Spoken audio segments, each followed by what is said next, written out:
नमस्कार, UP live देख रहे हैं आप और मैं हूं आपके साथ शिवम चतुर्वेदी। यूपी लाइव में आज हम बात करेंगे राजधानी लखनऊ में राष्ट्रपति द्रौपदी मुर्मू के दौरे की। इसके साथ ही दिखाएंगे आपको प्रयागराज में माघ मेले की तैयारियां, बताएंगे आपको कि संभल में 1978 के दंगों की गूंज क्यों हो रही है ताजा, दिखाएंगे हीरो तिरंगा टेल्स राइड को कहां दिखाई गई हरी झंडी, वहीं दिखाएंगे आपको कानपुर में एक डबल डेकर स्लीपर बस में कैसे लगी भीषण आग। साथ ही आपको जानकारी देंगे उत्तर प्रदेश में घटित हर छोटी बड़ी घटनाओं की। लेकिन सबसे पहले खबर राजधानी लखनऊ से।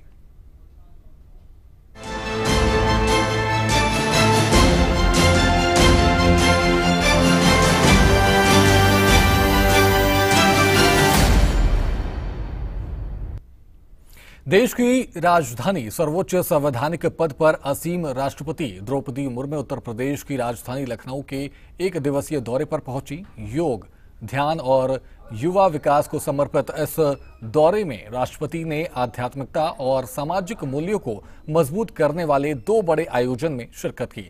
सबसे सुबह ओमौसी स्थित चौधरी चरण सिंह अंतर्राष्ट्रीय हवाई अड्डे पर राष्ट्रपति का भव्य स्वागत हुआ। स्वागत के लिए राज्यपाल आनंदीबेन पटेल और मुख्यमंत्री योगी आदित्यनाथ खुद मौजूद रहे। इस दौरान संबोधन में उन्होंने क्या कुछ कहा, इस रिपोर्ट में देखिए।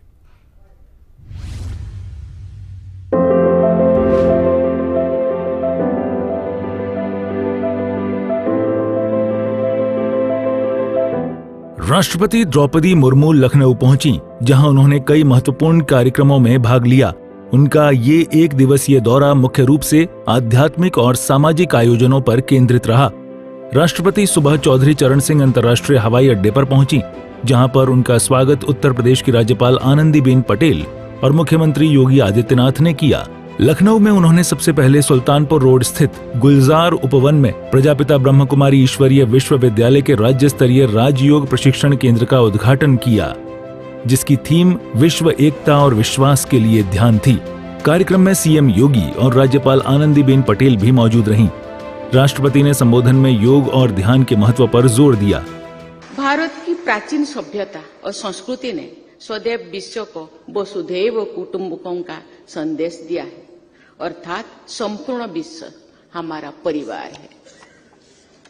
आज जब विश्व कई चुनौतियों का सामना कर रहा है, तब ये विचार और अधिक प्रासंगिक बन गया है। मुझे विश्वास है कि इस महान संकल्प को सिद्ध करने के लिए इस अभियान का प्रभावी योगदान रहेगा। मैं इस अभियान के शुभारंभ के लिए ब्रह्मा कुमारी परिवार के सभी सदस्यों को बहुत बहुत बधाई देती हूँ। भारत सरकार भी समाज को अधिक समावेशी, शांतिपूर्ण, स्वस्थ और मूल्यों आधारित बनाने के लिए अनेक महत्वपूर्ण कदम उठा रहे हैं। योग और ध्यान को वैश्विक स्तर पर बढ़ावा देना एवं अंतर्राष्ट्रीय योग दिवस का नेतृत्व ऐसे ही कदम है। राष्ट्रीय शिक्षा नीति में मूल्यों आधारित शिक्षा, जीवन कौशल और मानवाध्यात्मिक सुदृढ़ कार्य समावेशी भी इसका एक कदम है। भारत सरकार ने मिशन लाइफ की शुभारंभ किए हैं, शुरुआत किए हैं, जो पर्यावरण के प्रति जागरूक जीवन शैली का अभियान है। महिला सम्मान, आत्मनिर्भरता और सामाजिक समावेश के लिए विभिन्न राष्ट्रीय कार्यक्रम चलाया जा रहा है। G20 समिट को भारत ने 2023 में आयोजित किया था। उसका थीम था one earth, one family, one future. ये सभी पहल इसी दिशा में एक महत्वपूर्ण संदेश देती है कि मानवता का भविष्य मानव मूल्य, संवाद, विश्वास और आध्यात्मिक चेतना से सुरक्षित और उज्जवल होगा। तो वहीं इस दौरान प्रदेश के सीएम योगी आदित्यनाथ ने भी कार्यक्रम को संबोधित किया और योग के साथ साथ जीवन में ध्यान के महत्व पर भी जोर दिया।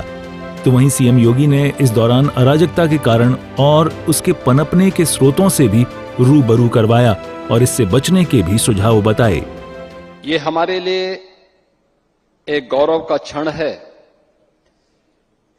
जब हम विश्व एकता एवं विश्वास के लिए ध्यान जैसे महत्वपूर्ण थीम को लेकर के एक बड़े अभियान का शुभारंभ करने जा रहे हैं, तब इस कार्यक्रम का शुभारंभ करने के लिए देश की माननीय राष्ट्रपति जी का सानिध्य और उनका मार्गदर्शन ब्रह्मा कुमारी से जुड़े हुए आप सभी साधकों, प्रशिक्षकों को प्राप्त हो रहा है। क्योंकि एक राष्ट्र के संवैधानिक प्रमुख के साथ ही राष्ट्रपति जी का जीवन एक शिक्षक के रूप में भी प्रेरणादायी रहा है। आपने देखा होगा कि उन्होंने एक शिक्षक के रूप में अपने जीवन को आगे बढ़ाया, फिर जन सेवा के भाव से पार्षद से लेकर के और राष्ट्रपति भवन की उनकी यात्रा संघर्ष की एक बड़ी गाथा है, जो हर भारतीय के लिए एक नई प्रेरणा है। और इस अवसर पर इस महत्वपूर्ण कार्यक्रम में उनका आगमन हुआ है। मैं उनका प्रदेश की राजधानी में उत्तर प्रदेश की सरकार, उत्तर प्रदेश के नागरिकों की ओर से हृदय से स्वागत करता हूं, अभिनंदन करता हूं।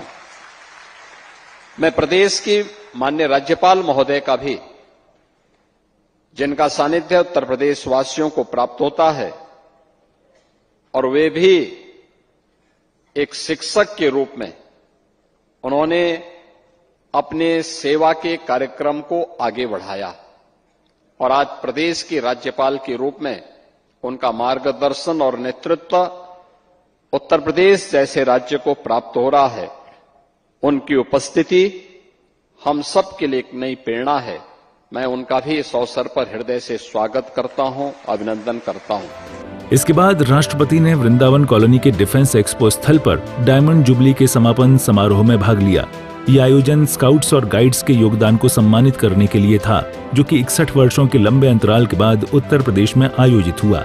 बता दें कि राष्ट्रपति द्रौपदी मुर्मू का ये दौरा योग, ध्यान और युवा विकास पर केंद्रित रहा, जो भारत की सांस्कृतिक और आध्यात्मिक विरासत को मजबूत करने की दिशा में एक महत्वपूर्ण कदम है। ब्यूरो रिपोर्ट, सूर्य समाचार।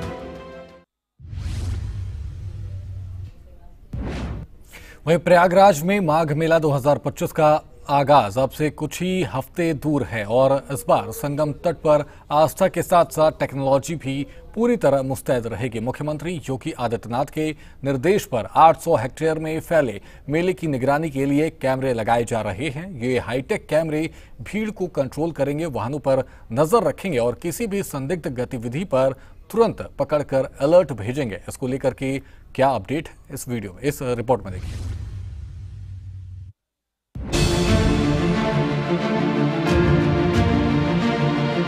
उत्तर प्रदेश के प्रयागराज में माघ मेला 2025 की तैयारियां जोर शोर से चल रही हैं। इस बार सुरक्षा को और मजबूत बनाने के लिए मेला क्षेत्र में AI आधारित कैमरों की तैनाती की जा रही है। मुख्यमंत्री योगी आदित्यनाथ के निर्देश पर 800 हेक्टेयर क्षेत्र में फैले मेले की निगरानी के लिए लगभग 400 AI सक्षम CCTV कैमरे लगाए जा रहे हैं। ये कदम लाखों श्रद्धालुओं की सुरक्षा सुनिश्चित करने के लिए उठाया गया है। AI आधारित कैमरे भीड़ प्रबंधन, वाहनों की निगरानी और संदिग्ध गतिविधियों का पता लगाने में मदद करेंगे। ये कैमरे रियल टाइम डेटा एनालिसिस अधिकारियों को अलर्ट भेजेंगे। साथ ही ड्रोन और थैटर्ड ड्रोन से हवाई निगरानी भी होगी। इस आयोजन हेतु जो सुरक्षा व्यवस्था के तहत पूरे मेला क्षेत्र को अलग अलग जोन में बांटा गया है। कुल एडिशनल एसपीज के नेतृत्व में 4 जोन बनाए गए हैं और उनके सुपरविजन में 9 सर्कल ऑफिसर अलग अलग जो सर्कल जो बनाए गए हैं उसमें कार्य करेंगे और उनके सुपरविजन में 17 विभिन्न थाने। इसी तरह से सुरक्षा व्यवस्था हेतु बाहर से फोर्स की मांग की गई है, जिसका आवंटन मुख्यालय द्वारा किया गया है और सुरक्षा हेतु अलग अलग स्थानों पर CCTV कैमरास को अच्छी मात्रा में लगाया जा रहा है। करीबन 1000 से ऊपर CCTV कैमरास का को व्यवस्थित वहां पे किया जा रहा है, जिससे कि हर एरिया में, हर नुक्कड़ पे, हर कोने कोने में जो है सतर्क दृष्टि रखी जा सके। मेला प्राधिकरण और स्मार्ट सिटी आईसीसी सेंटर के सहयोग से लाइव सर्विलांस सिस्टम स्थापित किया जा रहा है। कुल 2700 सीसीटीवी कैमरों में से सैकड़ों एआई सक्षम होंगे। लगातार हमारे जो पुलिस टीम है ICCC के माध्यम से गुणवत्ता में सुधार के लिए लगातार प्रयासरत है। इसमें एआई बेस्ड कैमरास, इसके साथ ही जो हमारे ड्रोन्स हैं उनके साथ में निगरानी की जाएगी और इसके बिना हमारे अलग अलग जो सुरक्षा हेतु विभिन्न टीम्स, जैसे उसमें ATS की टीम्स, STF की टीम्स, हमारी बाढ़ राहत, हमारी कंपनीज, हमारे PAC के जवान और RAF की तैनाती, ये सभी व्यवस्थाएं सुनिश्चित की जाएंगी और ये सुनिश्चित किया जाएगा कि माघ मेले में आने वाले जो दर्शनार्थी हैं, जो श्रद्धालु हैं, जो स्नानार्थी हैं, वो पूर्ण रूप से सुरक्षित एनवायरनमेंट में अपना जो दर्शन लाभ ले सकें। इसके अलावा खोया पाया सेंटर के लिए digital system, QR code jackets, water ambulance और AI चैटबॉट कुंभ सहायक श्रद्धालुओं को मदद करेंगे। CM योगी ने संगम पर मां गंगा पूजन के दौरान तैयारियों का जायजा लिया और AI निगरानी पर विशेष जोर दिया। ये व्यवस्था न केवल सुरक्षा बढ़ाएगी बल्कि मेला को आधुनिक और सुगम बनाएगी। ब्यूरो रिपोर्ट, सूर्या समाचार।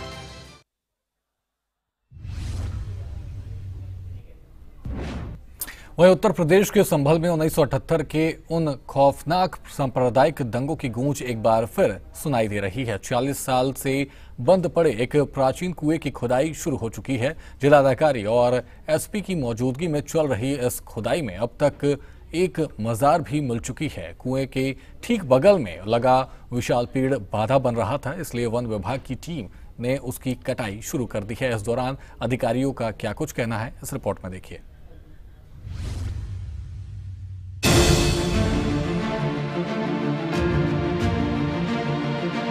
उत्तर प्रदेश के संभल जिले में 1978 के दंगों से जुड़े एक प्राचीन कुएं की खुदाई के दौरान वन विभाग ने बाधा डाल रहे विशाल पेड़ों की कटाई शुरू कर दी है। ये घटना हाल के दिनों में सुर्खियों में है, जहां स्थानीय प्रशासन पुराने दंगों की जांच के तहत इस कुएं को खोलने का प्रयास कर रहा है। ये कुआं संभल कोतवाली क्षेत्र की एकता पुलिस चौकी महमूद खां सराय स्थित मुख्य बाजार में है।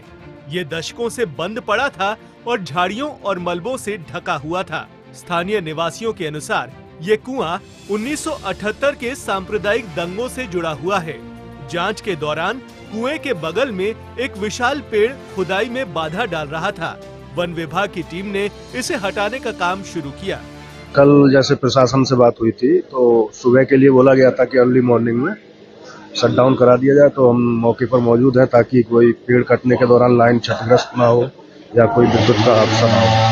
कितने बजे से चल रही है? ये अभी 4:30 बजे से चल रही है। कितने % कट चुका है? ये 50% पेड़ लगभग कट चुका है। अभी 1 घंटा और लगेगा, उसके बाद आपूर्ति बहाल कर दी जाएगी। हाँ, एक ट्रांसफार्मर खोल दिया गया है इस क्षेत्र में, बाकी सप्लाई बहाल है। इस पेड़ की कटाई से पहले बिजली विभाग को भी जानकारी दी गई थी ताकि इलाके में बिजली से कोई अनहोनी न हो, जिसके मद्देनजर शट डाउन किया गया था। इसका कल जैसे मैंने बताया था कि जो है ये भीड़-भाड़ इलाका था, तो इसमें जो है सुबह के टाइम इसमें पेड़ को हटाना था, तो पेड़ सुबह हटाया जा रहा है इसको। बाकी इसके हटाने के बाद कुएं की खुदाई हुई है इसकी। और सर कहाँ पर है, कितनी दूरी पर कुआं है पेड़ की? एक तक कुआं बिल्कुल लगा हुआ है, पेड़ से लगा हुआ है। एकतापुर थाने के पास में ये है स्थान, जिसमें उच्च अधिकारियों के आदेश के क्रम में हम ये कार्रवाई कर रहे हैं। और सर ये कुएं की क्या जानकारी, क्यों खोदा है, तो जानकारी इसके बारे में जानकारी नहीं मुझे। वन विभाग से हूँ मैं। इस पेड़ हटाने का उच्च अधिकारियों द्वारा आदेश दिया गया है, जिसका मैं कार्रवाई कर रहा हूँ। बता दें कि 1978 के संभल दंगों में 184 लोगों की जान गई थी। हाल ही में बीजेपी MLC चंद शर्मा ने विधान परिषद में इसकी दोबारा जांच की मांग की, जिस पर शासन ने पुरानी रिपोर्ट मांगी। हालांकि संभल SP कृष्ण कुमार बिश्नोई ने ये स्पष्ट किया है कि कोई नई जांच नहीं हो रही है, केवल जानकारी साझा की जा रही है। ब्यूरो रिपोर्ट, सूर्या समाचार। वहीं गाजियाबाद के हिंडन एयरफोर्स से हीरो तिरंगा टेल्स राइड को हरी झंडी दिखाई गई। थल सेना, नौसेना और वायुसेना के 100 से ज्यादा बहादुर जवान हीरो मोटरसाइकिल्स पर सवार होकर 1500 किलोमीटर की चुनौतीपूर्ण यात्रा पर निकल पड़े हैं। ये 6 दिवसीय राइड दिल्ली से शुरू होकर भारत, नेपाल, चीन की त्रिजंक्शन सीमा तक जाएगी। रिपोर्ट देखिए।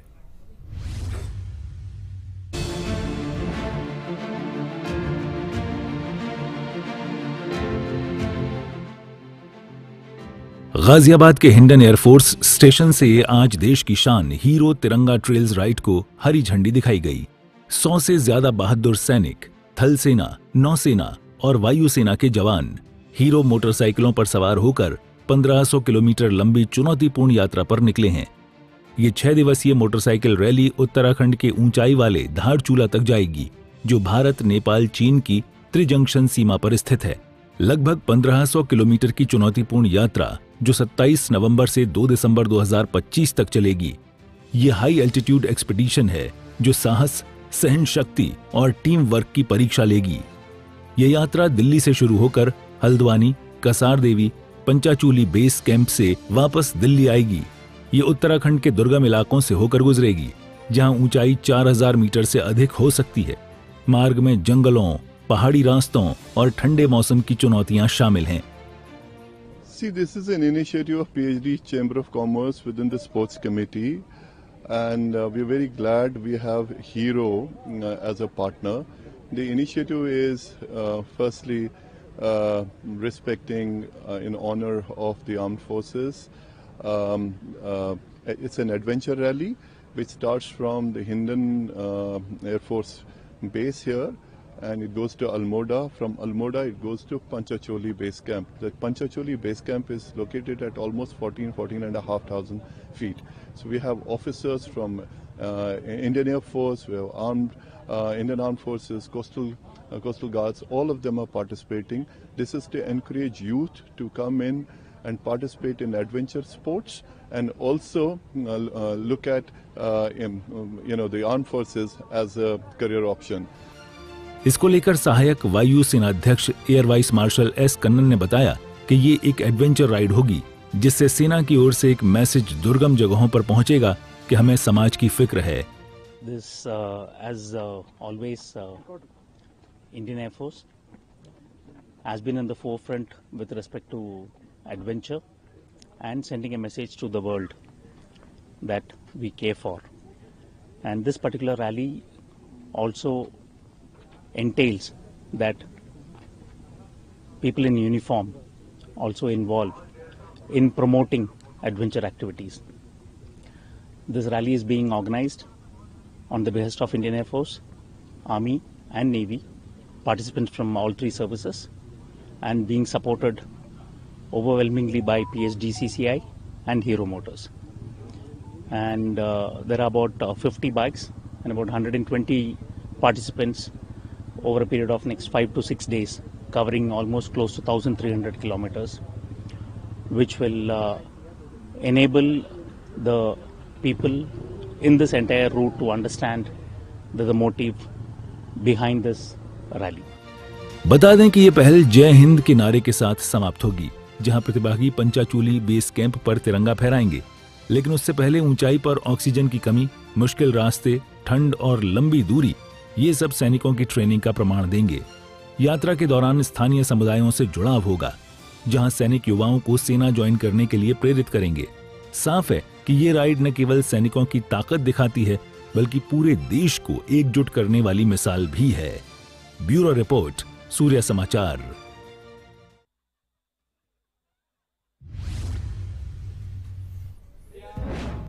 वहीं कानपुर में एक डबल डेकर स्लीपर बस में आग लग गई। दिल्ली से वाराणसी जा रही कमला ट्रेवल्स की बस देखते ही देखते आग का गोला बन गई। कुछ यात्री खिड़कियों से कूदकर जान बचाकर भागते हुए नजर आए। आग की लपटें दरवाजे तक पहुंच चुकी थी, लेकिन पुलिस और मौके पर मौजूद लोगों की सूझबूझ से सभी लोगों की जान बच गई। कैसे लगी ये आग, इस रिपोर्ट में देखिए।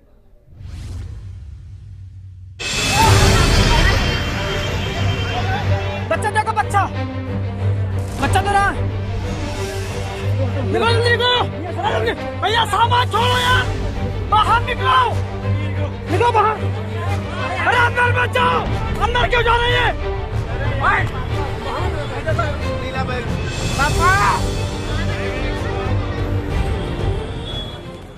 धू धू कर जल रही ये बस की तस्वीरें हैं कानपुर शहर की, जहां पर रामादेवी चौराहे पर खड़ी कमला ट्रेवल्स बस में आग लग गई। नौबस्ता रामादेवी हाईवे पर बस आग का गोला बन गई। बस के ऊपर रखे सामान में आग लग गई थी। यात्रियों के अनुसार ये आग तेजी से फैली और बस आग के गोले में बदल गई। कुछ यात्री खिड़कियों और दरवाजों से कूदकर बाहर निकले, लेकिन कई फंस गए। स्थिति इतनी विकट हो गई थी कि आग की लपटें बस के दरवाजे तक पहुंच गईं। स्थानीय पुलिस और राहगीरों ने बहादुरी दिखाते हुए जलती हुई बस पर चढ़कर यात्रियों को बचाया। कुल 49 यात्रियों को सुरक्षित निकाला गया। कोई हताहत नहीं हुआ।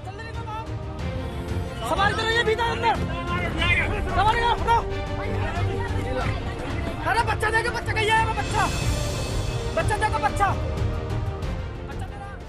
फायर ब्रिगेड की टीम ने 3 गाड़ियों की मदद से मौके पर पहुंचकर आग को बुझाया, लेकिन बस पूरी तरह जलकर खाक हो गई। लेकिन जिस समय आग लगी तो घटनास्थल से थोड़ी दूरी पर मौजूद कानपुर ट्रैफिक पुलिस के 2 कांस्टेबल मौके पर पहुंचे और बस को खाली करवाया।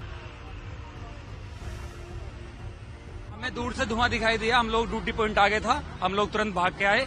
हमने देखा कि आग लगी है। हमारे अधिकारी ने कहा कि तुरंत जाके चेक करो क्या समस्या है। हम लोग दोनों तुरंत भाग के आए। हमने एकदम देखा तो आग लगी थी। आग लगने के बाद लोग उतर रहे थे, एकदम बहुत चीख चिल्लाए मचाए हुए थे। हम अंदर आए, तुरंत लोगों को बाहर निकाला। 43 लोग हमने गिन गिन के को बाहर निकाला। जितना सामान संभवतः हो सकता था हमने वो एक एक करके बाहर निकाला। अंदर इतनी हीट थी कि हम अंदर नहीं जा पा रहे थे। इतना अंदर गर्मी हो रखी थी, बस के अंदर नहीं जा पा रहे थे। चारों तरफ बस लोड थी, अंदर कोई नहीं था। कोई भी, हमें पता लगा कि एक छोटा बच्चा भी है। किसी ने बताया कि छोटा बच्चा अंदर फंसा है।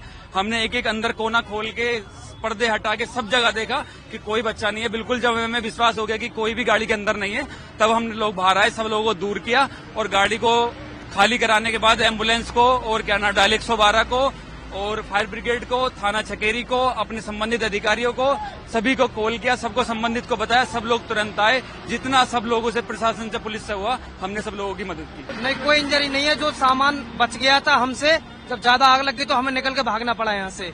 और जो सामान था वो जितनी हमसे हो सकती थी हमने निकाला पूरा। सवारियों को निकाला पूरा। सवारियां सब सुरक्षित थी? हाँ, बिल्कुल सुरक्षित। कहाँ बस जा रही? ये दिल्ली से बनारस जा रही थी। हाँ, सभी यात्री। मौके पर पहुंचे जांच अधिकारी ने बताया कि इस घटना में कोई भी हताहत नहीं हुआ है। बस में लगभग 46 सवारियां थीं जो सभी सुरक्षित हैं। प्राइवेट बस जो दिल्ली से बनारस जा रही थी, लगभग 40-45 सवारी थे उसमें। चलते चलते सुबह अचानक उसमें आग लग गई और तुरंत बस को रोक दिया गया। और सूचना पाके तत्काल मौके पे थाना चकेरी पुलिस, यातायात पुलिस, फायर ब्रिगेड और सिविल डिफेंस और नागरिक सेवा की टीम सब आ गए और सबके सहयोग से जो है तत्काल जो है लोगों को उतारा गया। और फायर ब्रिगेड टीम ने बस पे जो है आग कंट्रोल कर ली है। ट्रैफिक भी नॉर्मल हो गया है। किसी भी प्रकार की जनहानि की घटना नहीं हुई है। एक बड़ी घटना थी जिसको तत्काल पुलिस और जो है पब्लिक के लोग एक्टिव होकर के इसको बचाए। हादसे की वजह की जांच चल रही है, लेकिन प्रारंभिक रिपोर्ट में शॉर्ट सर्किट और सामान की वजह बताई जा रही है। यूपी पुलिस ने बस ऑपरेटर के खिलाफ मामला दर्ज किया है और सुरक्षा मानकों की जांच के आदेश दिए हैं। इस घटना के बाद कानपुर पुलिस ने एक वीडियो ट्वीट करके जानकारी दी कि हाईवे से जली हुई बस को हटा दिया गया है और हाईवे पर आवाजाही सुचारू हो गई है। ब्यूरो रिपोर्ट, सूर्या समाचार।